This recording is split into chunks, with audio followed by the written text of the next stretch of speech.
Suatu masa, di negeri Daha dan Kuripan, hiduplah dua orang gadis cantik yang bernama Galuh Ajeng dan Galuh Candra Kirana.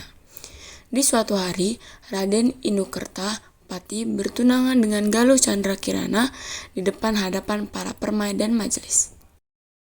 Kalau Chandra Kirana, pada hari ini kita akan bertukar cincin sebagai tanda pertunangan. Maukah engkau menerimaku sebagai pendamping hidup? Ya wahai Raden Inukertapati, aku mau menerimamu sebagai calon pendampingku. Jangan bermula dari pertukaran cincin tanda pertunangan ini.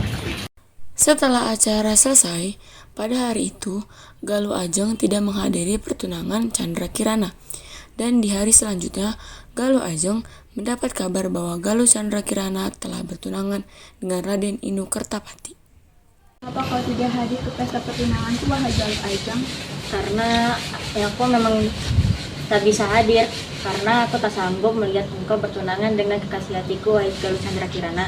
Maafkan aku Galuh Ajeng, tapi aku menginginkan dia. Andai kau memberitahuku tentang rasa sakit hati ini, mungkin aku akan memaafkan. Di saat Galuh Ajeng melihat Galuh Candra Kirana kegirangan, menangislah Galuh Ajeng tiada berhenti, serta menangis dengan tangis yang sangat sedih. Begitu senang kau anakku bertunangan dengan orang pujaanmu. Ya wahai ratu, hatiku sangat senang. Aku tak menyangka ia mau bertunangan denganku. Senang mendengar berita ini anakku.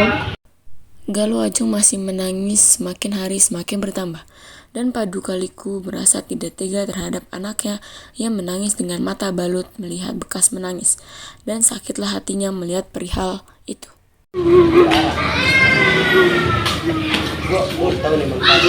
Ada apa Galuh Ajeng? Apa yang membuat di IG. Wahai Paduka Liku, hatiku sangat teramat sakit melihat Galuh Candra Kirana bertunangan dengan Raden Inukertapati. Sudahlah anakku, kau tak pantas menangis seperti ini.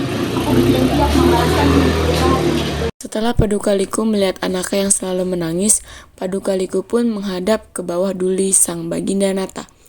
Paduka Liku lalu duduk berderet dengan Mahadewi di depan sang Nata. Galuh Candra Kirana, mengapa kau jauh di sana dan tidak berderet dengan sang ratu? Kau mengapa ya Handa? Aku berada jauh di sini dengan semuanya untuk menghormati sang ratu. Sungguh talim dan sopannya dirimu anakku. Kalau jika itu maumu, aku akan memakluminya. Selepas itu, Baginda sang Nata memanggil Candra Kirana untuk bersantap bersama. Chandra Kirana, kemarilah kau untuk kita santap hidangan ini bersama dengan Mahadewi. Terima kasih Baginda, aku sangat senang atas tawaranmu itu. Karena melihat hal itu, Galuh Ajeng dan Paduka Liku bertambah sakit hatinya terhadap Galuh Candra Kirana. Wahai Paduka Liku, apa yang harus kita lakukan? Apakah aku harus menerima dengan rela? Ini sungguh tak adil bagiku, bantulah aku ibu. Ada satu hal yang ingin aku perbuat kepada Galuh Candra Kirana dan sang ratu. Tapi apakah itu semua berjalan dengan lancar? Apa itu ibu? Kita tidak akan bisa melakukannya jika belum mencobanya.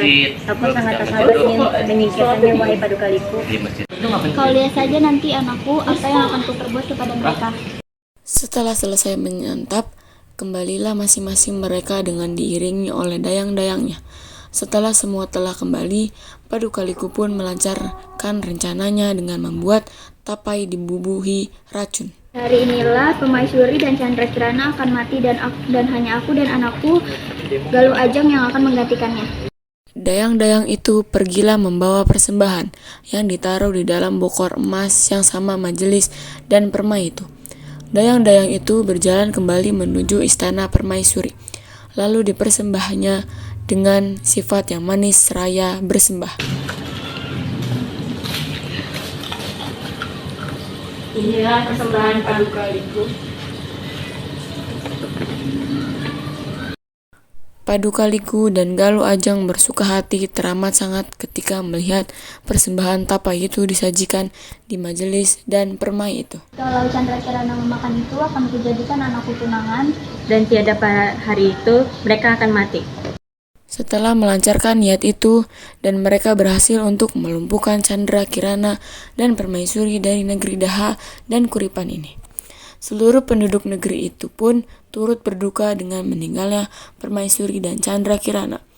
Dan negeri ini akan diduduki oleh Paduka Liku dan anaknya Galuh Ajeng sebagai penggantinya. sungguh senangnya hatiku, wahai Galuh Ajeng, akhirnya kita dapat menguasai negeri ini sekarang dan seterusnya. Ya wahai Padukaliku, hatiku sangat teramat senang melihat Galuh Candrakirana telah tiada dan Raden Inu Kertapati hanya menjadi milikku seorang. Setelah beberapa bulan, Padukaliku dan Galuh Ajeng menduduki negara Daha dan Kuripan.